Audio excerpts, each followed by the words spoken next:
which is nothing but that if it is 1 degree Celsius above the historical monthly mean value, generally we consider as the global bleaching aspect. If it is crosses above this daily temperature value crosses above this value, then coral gets stressed and it will be die soon. So our aim is to understand what are the factors, meteorological factors affecting the 2023 summer corals. And this is our data architecture. We use the RFI data, like all atmosphere parameters, including depth from the GEPCO, and that training data is 90%. I think 10% that is a typo error. I think that is a testing we have used. And we have employed the multiple models, and we have chosen the out of the best model to understand the best manner that how corals get bleached. So we use the Shapley values. It's nothing but a Shapley explanation, which is easy to understand because machine learning models are black box models. So we need something is needed to understand what is getting from the machine learning models. So we use the Shapley values, and our conclusion based on these Shapley values. And as I mentioned, so we use the performance statistics from all the machine learning models, and based on this performance matrix, we came to know that the top one, XGB, which is nothing but the XGBoost model, which showed the good performance compared to other things. So we have chosen XGBoost as our primary model to understand the global bleaching stress. And we as a preliminary assessment, we did some heat map analysis to identify the feature selection as well as reduce the multi-collinearity. Because if it is a high correlation is there, generally we better to avoid those input variables, because if both parameters are showing similar kind of things, so the model load will be more. So this is actually Shape analysis results. These are a few results we are getting. And this is nothing but the Shape summary bar plot, which shows that what is average, it rankings the average impact of how different atmospheric and ocean parameters affecting the coral bleachings. So it means that you can see these top 4 are the dominant predictors. Generally, if anything changes, generally the model will obviously, mostly it will change, the output will change. So these are the dominant predictors from the model perspective. And if you see, this is the localized modulators, because WS speed is nothing but wind speed and depth. So these are the secondary importance parameters, and these are the less influential parameter.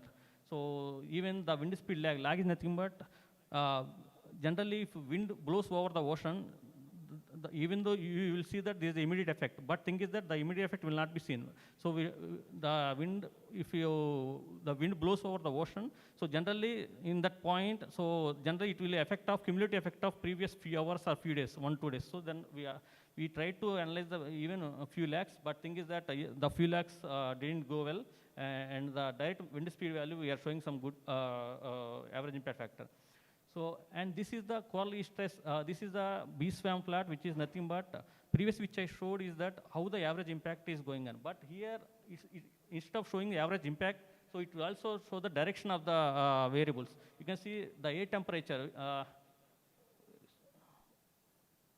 is it?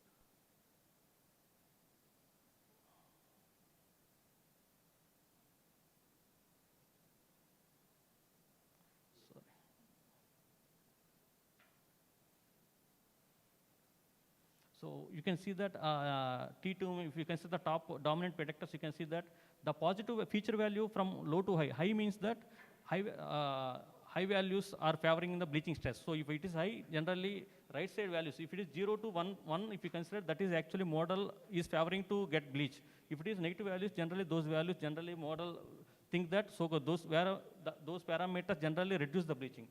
In the same manner, you can see that the TTM nothing but air temperature over the ocean.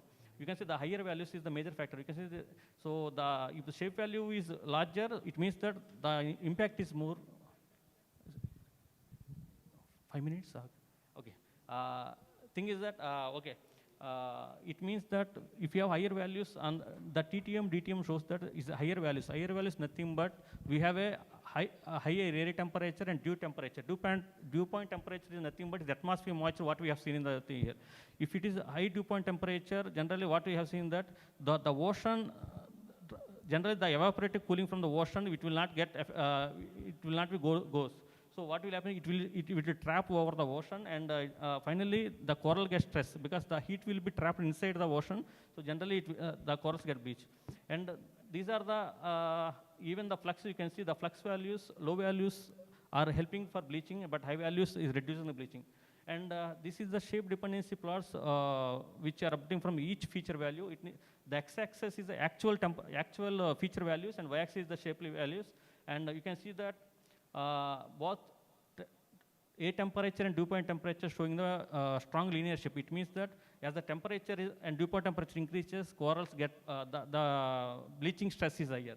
And same time, if you see the flux values is showing exactly opposite, non-collinear. It means that the values is close to the zeros or zero and positive values. It means that it indicates that if the corals get bleached because these are the low evaporation cooling from the ocean is happening. Suppose if it is reverse, like if it is high evaporation cooling from the ocean, generally what will happen is that it will reduce the bleaching condition.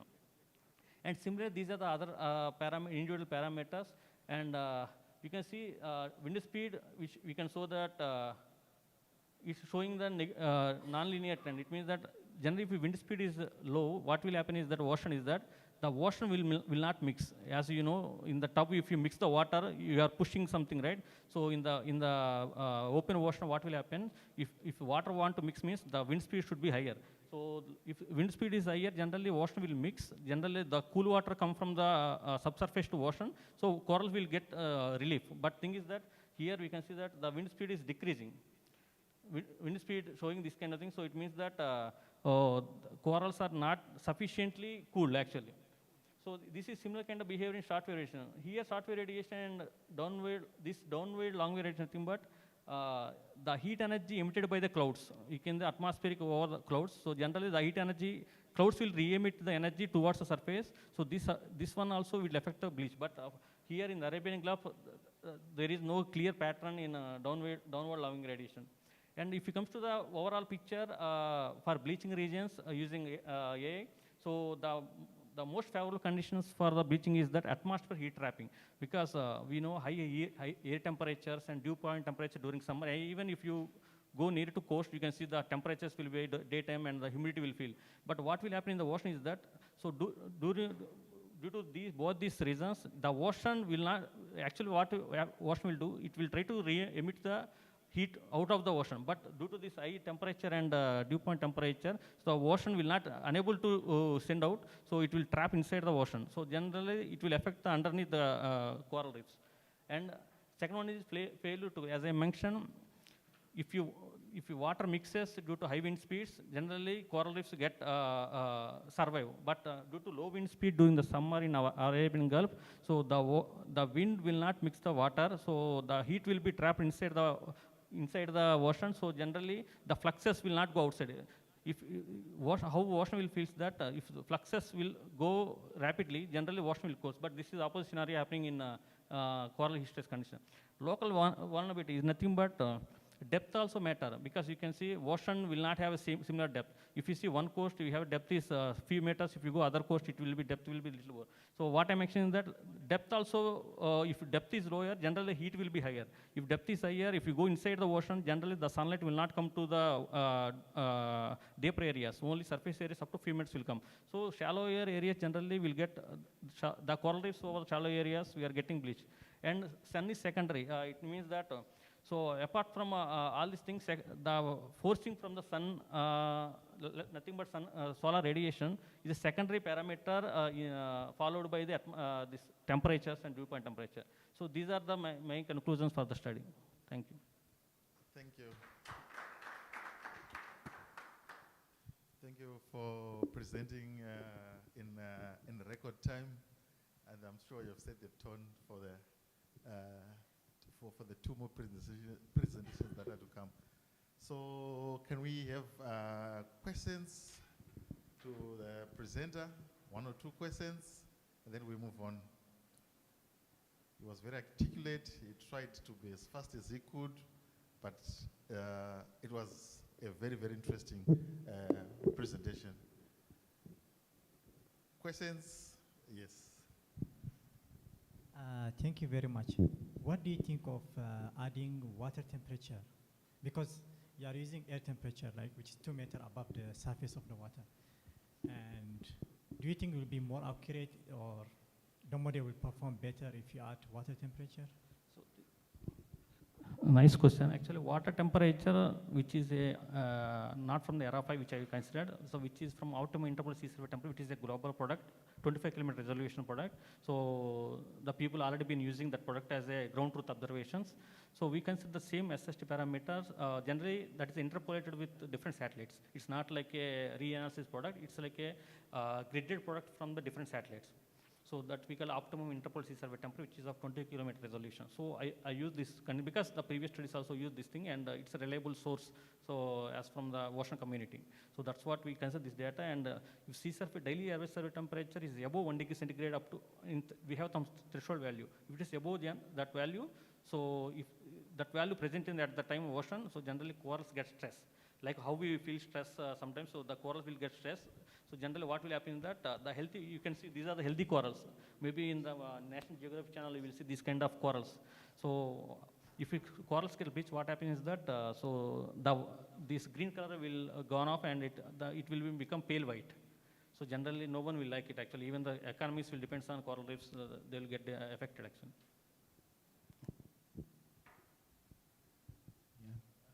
Thank you, Nanda, for that presentation, and very insightful. What do we do about it? So you found, I'm not expecting you to have all the answers, but very interesting. You know, what can be done with the issues found through the application of AI? Application of inline? How can we rectify the issue? How can we overcome it? Yeah, I'm just trying to slightly come out of the immediate sort of context of your system. We know now that there is a problem and you have found some drivers. Then what can be done about it? One thing we can do is that so far we don't have high resolution data available. So this I have considered the 25 kilometer resolution. So it means that the value within 20 kilometers is the same value. But if you have the few 100-meter resolution, so generally the prediction will be higher, and we can incorporate this thing to the climate models. Because climate models is highly required, because they will give some projections. Because now we have a coarse resolution, which is 25 kilometers, is not sufficient to give some prediction. So generally, if it's high resolution, definitely we will get some better things out of from it. Okay. Further questions? I had a question similar to his, to say, yes, we have seen the factors in the science is now there in terms of the data. If we look at certain things, then we can predict that coral bleaching is going to occur given the different factors that will be available. So it means essentially we can really focus coral bleaching before it occurs.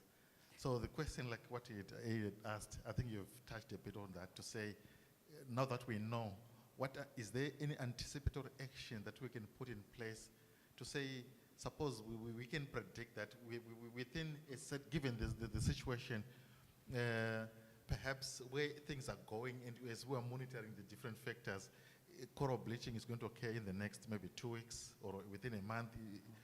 We can essentially predict because the science is now there, like what you've demonstrated. So is there anything that we can do, or any anticipatory action we can do to really reduce the impact, or to say by the time it occurs, we've done something to try and prevent? We may not be able to prevent it, but is it something that we can really do according to your research? I know you are much more into the hard science, but is there anything that can be done? So here so many factors are depends actually. So as you mentioned, so this is an under-ocean phenomenon. It's not like a surface phenomenon. Say if there is a car, you can go and do. But thing is that, so like UAE and all, so you cannot go inside the ocean. You have some certifications, and even the normal person cannot go inside and save, because now there are some conservation efforts they are doing. So what they are doing is that in my NY Abu Dhabi, what they are doing, so they will keep one net kind of thing at the coral reef. So they place the net over the coral reef, and they will try to protect that coral reefs, because ships will come and boats will come, so in the exact coastal area, so they will get bleached. So what they are doing, we can't do it exactly, but some government agencies, they can now taking caution measures, like so they are giving some signs that, so if there is a coral reef, don't go that way. So we can go across. Otherwise, they are keeping some kind of a mesh kind of thing over the coral reefs to understand so that no one can touch that one. So Thank you very much for such an erudite presentation. I think before I release you, there's one more question. Just a quick one.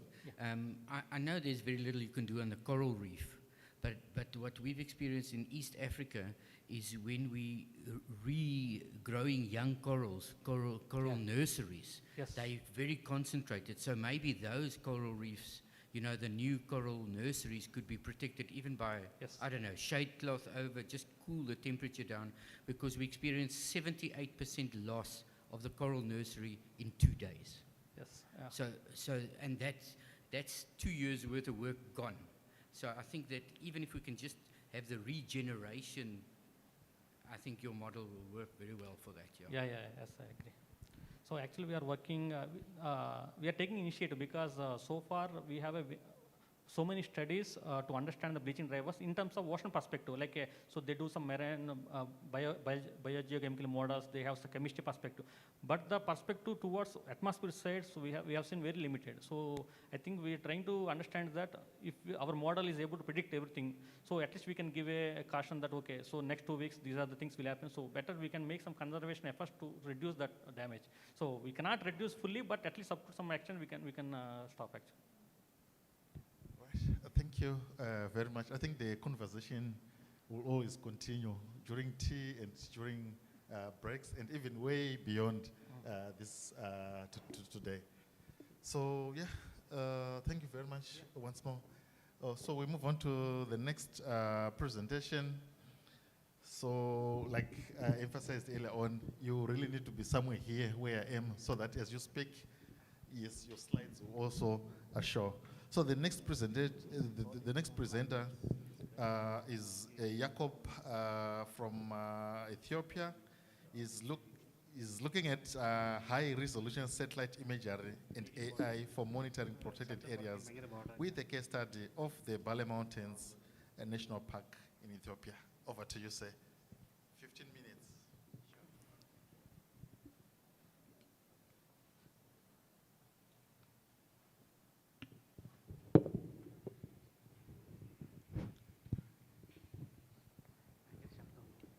Okay, good afternoon, everyone. Today I'm going to demonstrate one of our research we did on high-resolution satellite image and AI for monitoring protected area. So this is a case study from Bale Mountain National Park, which is in Ethiopia. So Bale Mountain National Park is a UNESCO registered national park. It's a very big one, and it has many endemic species. So we like to apply high-resolution image with AI to monitor how environmental factors are affecting the park. So first of all, why this research and why we are interested to do this research? First of all, BMA is 2,152 square kilometers, so it's very big national park. And it has hosts many rare species, fauna and flora, including the plants, animals, and including this Ethiopian wolf. Ethiopian wolf is only found in BMB, and there are only 500 of them.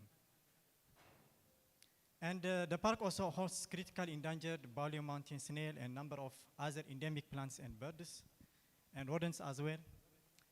And based on previous studies, settlement, which is expansion of the people settling in the park, and also agricultural expansion is the main threat for this national park.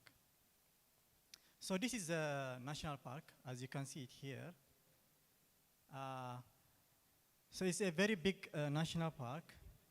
And this is a satellite image I have used to study the encroachment of settlement and agriculture. And as you can see, this line, red line, is the border of the park. So the left side is the park, and the right side is outside the park. And as you can see, there is each effect. So there is a town here on the top, if you can see it. And people are expanding their farmland, and also there are some settlements inside. Maybe it might not be visible from far. So this is what I would like to quantify using high-resolution satellite image and AI. So these are some of the animals that are very rare and you cannot find in other place, which are found only in this park. And this is the way they are preserving the park. So mostly depend on the people rangers, so they go around and check if there is some, human activity to stop them. That's how they control it. But of course, for this 2,152 square kilometer park is very inefficient to use people manpower. And Ethiopia is a developing country, so they don't have enough resource to do all this monitoring. But there is always solution. So one is high resolution satellite image.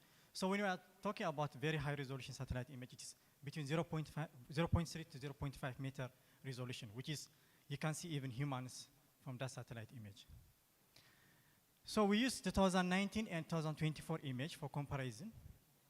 And then these are the satellites we use, Pléiades 1A and Pléiades Neo.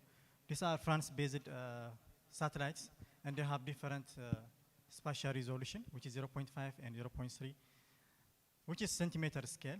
And this is very good for identifying settlement and agricultural expansion. Okay, this is how the image looks like. So it's very high resolution. It's taken from satellite. It looks like drone image because it's very high resolution. And if you go closer and if you zoom in, even you can see people or at least their shadow. Okay, so for this one, we use deep learning. So the first one is, we use two different deep learning. One is for settlement identification, another one is for agriculture mapping or segmentation. So this is within computer vision area. So one is mask RCNN for precise localized settlement, which is object detection. And another one is SAM-LoRa, which is a modified segment anything model, which is, this one doesn't require a lot of computational power because of the LoRa. So this one we use for delineating the agriculture areas that are within the national park. So this is the architecture for mask RCNN. This is we use for house or settlement detection. So we have the image, we put it to the fast RCNN. So mask RCNN is built over fast RCNN, which is convolutional neural network. So once the fast RCNN did his classification, which is from the proposed image, he votes, okay, this one is settlement. And then we pass through the mask head, which is where that's mask RCNN is happening. So we have two convolutional networks. And this one further refine the selection. And then finally, we have the boundary and the selection of the object that predicts a settlement. And the same thing for agriculture. We use SAM-LoRa, which is segment anything, model with LoRa layer. So we have the image, and then we upsample it, and then we have the transformer, which is vision transformer. And we have these LoRa layers. Because some model is trained on billions of images, it's very expensive to retrain it or do further training on that one. So we use LoRa layers, which it makes the computation very, very low. So by doing that, we mask the target area, and then we decode it, which is delineates the boundary. And then finally, we have the inverting and the output image, which is a delineated satellite image. So this is specifically for agriculture. Now the challenge for this area is, because it is kind of rural area, some buildings are built by steel, they have steel roofing. Some of them, they have this plant-based roofing. So most models, they struggle to differentiate between these two. But this model is, mask RCNN is very powerful, and it was able to capture both types of plants, house building. The same thing for agriculture. When we use most of the models, they were able to capture it if it's green. But if it's not green or if it's harvested, it's difficult because it looks like field or football field that has not grass. But this one is powerful enough. Once it trains the pattern, it can get the agriculture, even though it is green or dry. Okay, so of course, as all machine learning training, we use 311 samples for training. So 132 for house and 179 for plantation or the farmland. And then we split the training to 80 to 20% to test the model. And then we access the accuracy using precision, recall, and F1 score. So the labeling was done by visually checking the satellite image. And this is the accuracy of the model. So coming to the results. So as you can see, the model is learning very well. It's coming from high loss to lower loss as the iteration goes, or the epochs goes to hundreds of or thousands of batches. So this testifies that the model is learning very well from the data, okay? And mask RCNN achieved an average score of 0.8 for settlement detection. And SAM-LoRa, which is used for farmland, yielded a precision of 0.69 and recall 0.89 and F1 score of 0.79. So we can have some pictures here. So you can see from the left side, that's the raw image, and we have the settlement. And this is red dots from the right image is the detected settlements. And the black one is the border of the park. So the same here we have from the bottom, the same for detected objects, which is settlement. And it did very well even for delineating the area exact boundary of the settlements. And this is for agriculture. So we have the raw image and this is the classified image. So we have the farmland and also the settlement.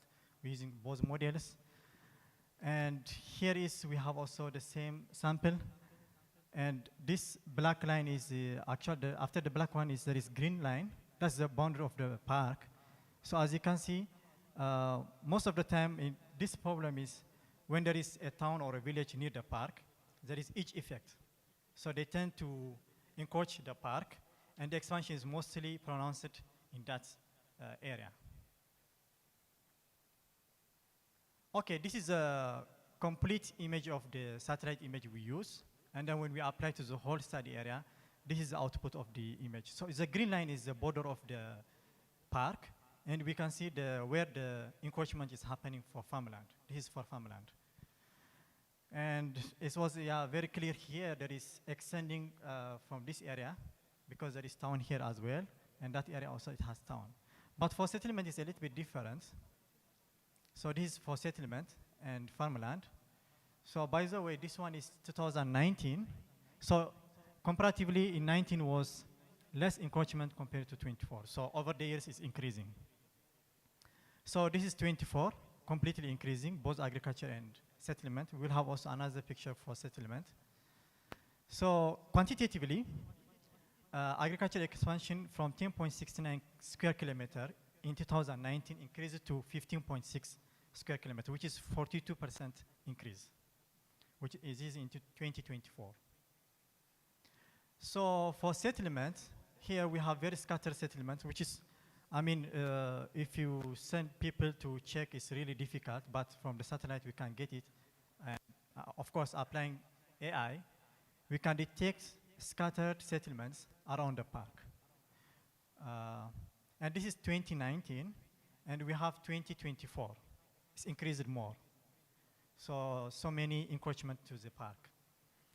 And if this is a number, in 2019, there were only 388 settlements. But in 2024, that one increased by tenfold to 3,506. This is like 803 increase. So in conclusion, we observe a dramatic increase in anthropogenic pressure to this park, especially between 2019 to 24. That's where our study was done. And this is evidenced by tenfold increase in settlement and 42% in expansion in farmland. And the interesting part from this research is when we integrate AI with high resolution imagery, we can have very efficient and near to real-time monitoring of the park. And this also can be done with drone images. So thank you very much. Thank you so much for being on time. And so we have maybe 2 questions or so. Yaro, thank you very much. Very interesting presentation. One, just thinking aloud, we have a different project in sub-Saharan Africa, and that is around monitoring cattle, transhumance monitoring, where cattle are moving from one country to another, and that causes a lot of conflict. So, for example, from Niger, they move south to Nigeria, northern lands of Nigeria, which is more fertile, and that causes a lot of conflict among farmers. Could this be applied in that context? Yes, because most of the conflicts happening is because of water resource and also the availability of food or grass for the cattle and everything. Actually, here is also the same. There is so much pressure because of population increase, so they just want to encourage the park because it has so much resource, they can do farming and everything. So the problem is pretty much the same. We just need to do different approach, and it can be tackled. But regarding the solution, there is some structural changes need to be done. Like, for example, in our case, people are heavily dependent on farmland. So this needs to be changed. I mean, the economic diversity should be there so that people will not depend anymore on farmland and also cattle and everything, so that they can move to another source of economy. Yes, sure. What is your affiliation and how can we connect? Oh, I'm here. Oh, you're based with Yeah. EAU? Yes. Excellent. Thank you. Welcome. Like I said, the conversations should continue way beyond this conference room. Any questions? Question that he has. Like, I wanted to ask, like, this particular thing can be added, you said that there are many, only very few habitats that are there that are only rare to that particular park. So now to identify them or something like that, can it be trained in that way, or do we need something? You mean to identify the animals? Animals. It would be possible, but again, you will look to more high resolution. I think probably drone images. Okay, so the satellite image, it will be little difficult in that case. Yes. Yeah, I mean, because the resolution is low. I mean, they can identify like elephants or other like big animals, but small animals, it will be difficult. I mean, they can count them, but to identify the species will be a little bit difficult. Okay. Unless you have ground image, so that you can train the model and then we'll be able to get the species. Okay, thank you. You're welcome. Thank you. Any burning questions? Okay. Before I release you, we go back to the policy space in the light of your findings. You said something perhaps in terms of recommendations. Yeah. Maybe of all the recommendations that you have, what's the low-hanging fruit, and why do you say it's the low-hanging fruit, and how best can it be implemented? Maybe quickly in the next 30 seconds. How to implement this one? Yes.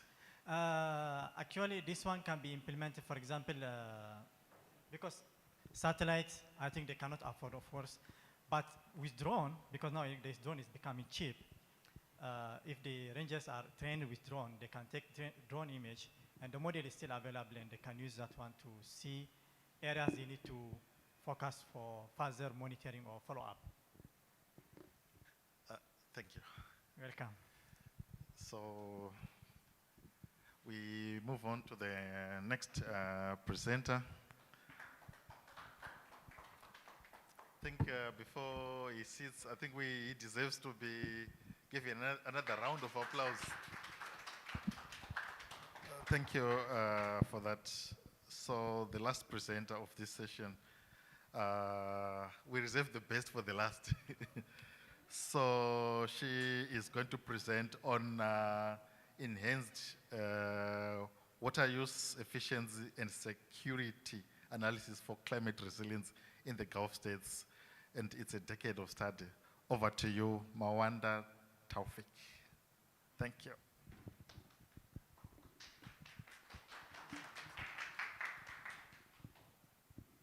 Good afternoon, everyone. So today I'll be presenting my research titled AI Enhanced Water Use Efficiency and Security Analysis in the GCC. So as it's known, GCC region is one of the driest regions on the planet, and it has extremely limited freshwater resources, as well as high population growth, and also increasing pressure, increasing climate pressure, which actually makes the water security both a development challenge and a climate challenge. So in 2015, the United Nations has defined 17 goals, 17 sustainable development goals. One of them was called Water Use Efficiency, SDG 6.4.1, which actually measures how much income or how much economic value the country makes or produces out of a cubic meter of water withdrawn. So in my study here, I aim to show or to uncover what drives the water use efficiencies in GCC countries that aligns with the United Nations goal, and also show how AI could support in better decision making. So the objective, again, mainly were to transform the water use efficiency into an AI-powered climate adaptation tool that aligns with UN goal, and then analyze 40 years of a data set to uncover the most factors, the key factors that drives the water use efficiency, and then employ or apply machine learning methods or models to study the relation, such as random forest and linear regression. And then at the end, we would then provide country-specific data-driven strategies to improve the water use efficiency in GCC countries.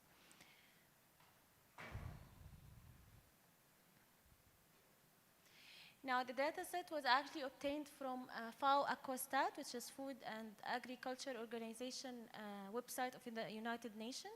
The data set included around 900,000 records from 221 countries, and it had actually initially 190 indicators, but from that, we covered only the Gulf Cooperation Council countries, which is the 6 countries, and then our core target was the water use efficiency. Also along the study and based on literature review, the indicator selection, so as I mentioned, in the whole data set, it was around 190 indicators.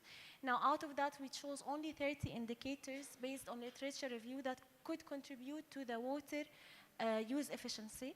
And these indicators comes under 8 aspects. So the aspects, this is actually part of the code. So the aspects that we choose were natural availability, demand, stress, efficiency, adaptation, dependency, sectoral stress. So different aspects based on literature review. And for each aspect, we could choose the indicators that contributes to it. Also, during the data pre-processing, so when we filtered the GCC country, the rows now became around 6,600 rows. Also, for the missing values, we have done some imputation, standardization, and then the focus period. So the overall data was presented from 1960 to 2022. But looking at this heat map, we can see that before around 1980, the data was poor. So we considered studying the data from 1980 to 2022. Before modeling, we have done some trends analysis, and I have included here some of the interesting ones. So natural water availability. Trends reveals that there is a sharp decline for all countries. For example, Oman shows a decrease from 1,400 meter cube to around 300. Also, Saudi Arabia shows from 400 meter cube to around 50. The other countries actually remains consistent under 200, which means this requires groundwater conservation and non-conventional water sources. Non-conventional water sources could be by having water reuse, or also another example of it is actually the agriculture drainage. So they usually drain agriculture to reuse the water. So there are a lot of methods to apply non-conventional or to have non-conventional water resources. I just want to point something else. If you see here in the graph, there is we can notice a dramatic drop here between 1990 to 2020. And investigating this, actually, it seems that FAO Aquastat in the 1990s have changed the way they do their calculations.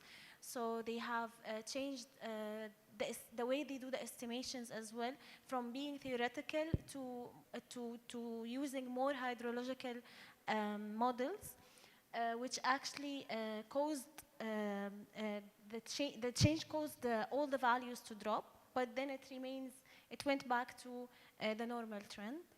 Also, the rapid population increase, and it's marked between 1990s to 2000 in GCC countries, caused this high drop in the per capita water availability.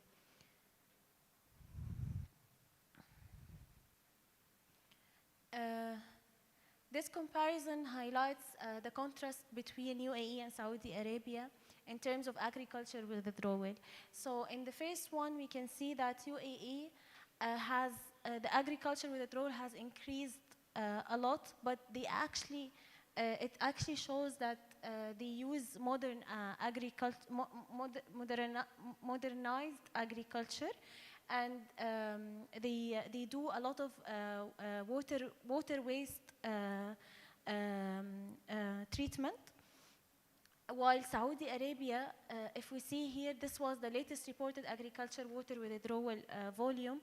They actually rely a lot on the groundwater, and they use it intensively without considering having this usage efficiently. So there is no much economic impact of having this amount of water used. Now, the correlation insights before modeling as well shows that we have some of this is the list, this is actually highest 20 indicators, and it shows that some of them are contributing negatively and some of them are contributing positively. For example, the agriculture water withdrawal is negatively related to water use efficiency, while the sector's efficiencies like municipal water and municipal water withdrawal are contributing positively with water use efficiency.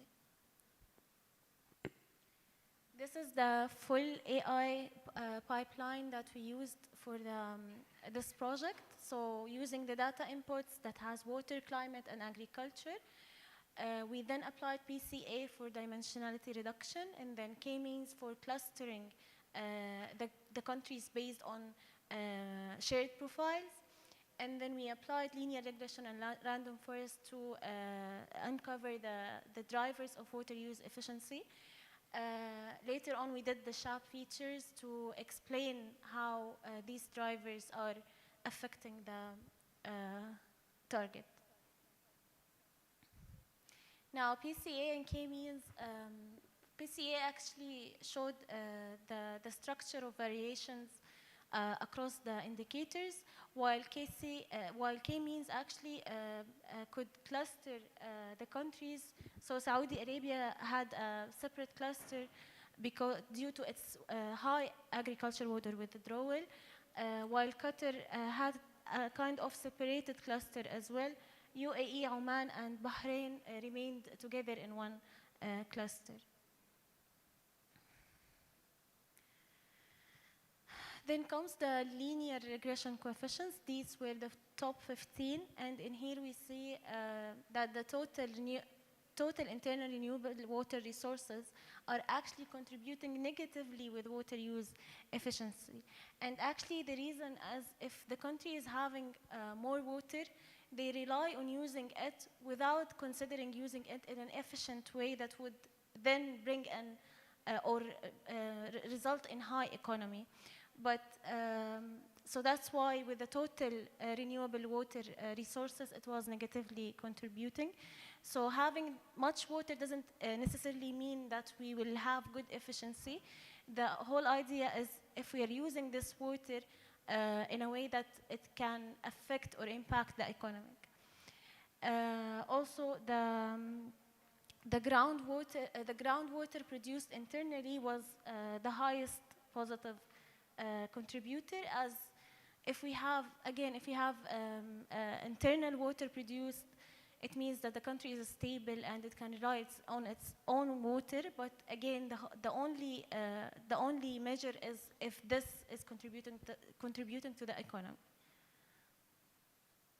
Now, Random Forest actually revealed one more interesting contributor, which is the rural population. And rural population is usually the number of population living outside of urban areas. So they are tied with agriculture areas or forest areas or natural natural areas. So if the population is as well increasing at areas where we have the agriculture already consuming a lot of water, it means that water use efficiency is being affected as well. So Random Forest showed one more high contributor, which is the rural population. Also, in addition to that, as linear regression, it shows that agriculture water withdrawal and groundwater produced internally are as well one of the highest contributors. Now, the model performance for linear regression, we got 0.97, and for Random Forest was higher, which we got 0.98. Actually, Random Forest performed well, and we actually did the actual versus predicted graph to confirm our results. Now, for the policy implications, here we could make a country-specific implications. So for Saudi Arabia, the suggestion is to reduce agriculture withdrawal and protect groundwater. This could be by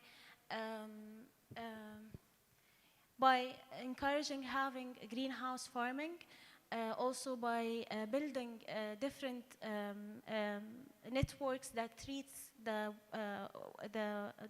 water that is wasted. Maybe also by considering having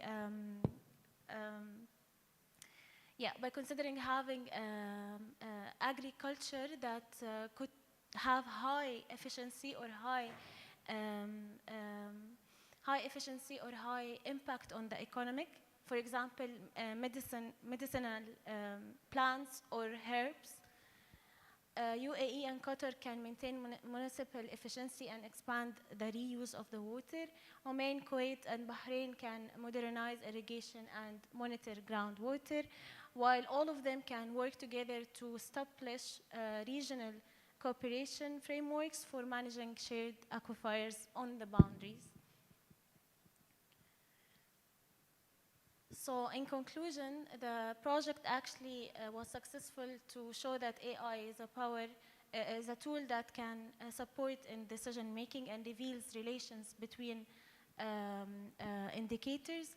And the Random Forest model combined with SHAP analysis delivers both high predictive accuracy and critical explainability. The key findings is that the groundwater dependency and agriculture practices influence a lot the water use efficiency.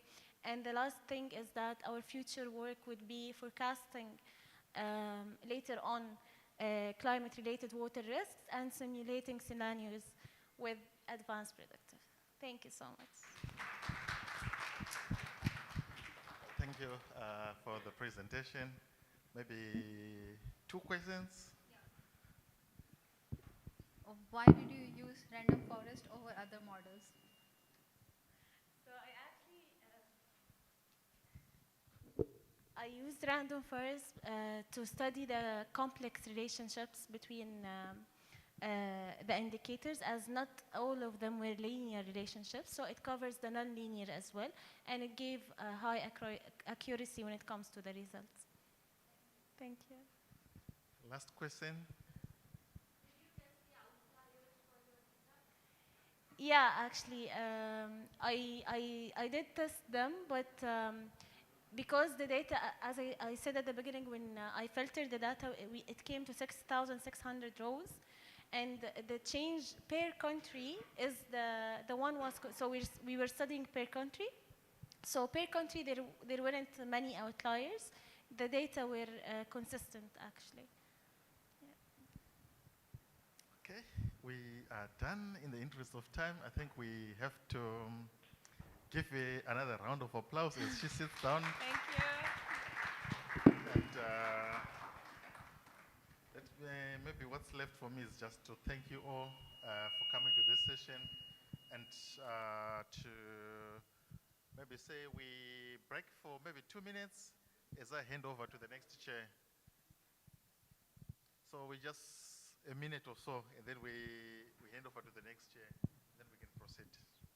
Thank you.